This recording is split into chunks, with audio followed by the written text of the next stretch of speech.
What's the most important thing in the mortgage industry this week? Hi, I'm Jason Finn, Vice President of Mortgage Lending with Key Mortgage, here with your Mortgage Minute.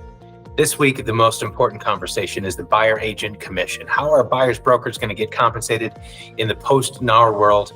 And there's some great news coming out of Fannie Mae, Freddie Mac, and FHA in the last couple of weeks, who have clarified that these commissions, if done in the way they're customarily done, in other words, if they're paid as a cooperating commission, they'll not count against seller credits. I've highlighted a couple here, and I won't go into the details, but they've all said similar things. Existing policy would not treat those payments as interested party contributions, which means they won't count against that seller credit cap. But it's really important that these be structured the right way because they have to be treated as commission coming from the seller or from the seller's brokerage to the buyer's brokerage. If we have if we have sellers that are non-cooperative in terms of saying, I'm not going to pay out a commission, but they would be willing to negotiate in a credit, then we're going to have to go down a different path. Where is that commission going to come from? There are 8 possible places that a buyer can use to bring money to the closing table to cover closing costs, commission, and down payment. The first one covering the commission, of course, is traditional cooperating commission. The seller is already offering a co-op when you get there as the buyer's agent, and that's great news, nothing to do. The second is seller credits. This is that interested party contribution that I mentioned on the previous slide.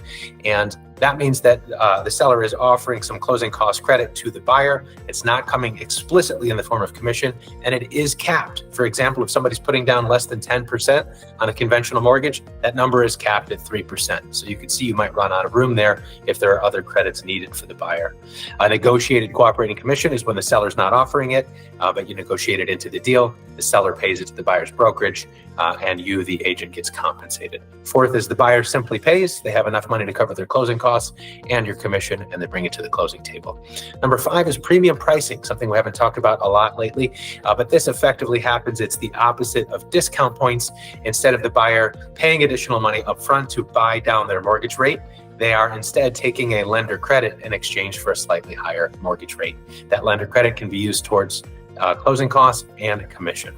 Number 6, down payment assistance programs have a lot of money built in to cover closing costs, potentially including your commission. Number 7, the retirement funds. Borrowers and buyers can access their 401k or other retirement funds in most cases without any penalty at all, whether by borrowing against them or by taking a withdrawal directly.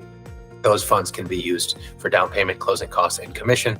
And finally, gift funds. If a buyer has a family member, parent, child, significant other that wants to contribute gift funds, those are acceptable with a letter and can be used to offset down payment, closing costs, and buyer commission.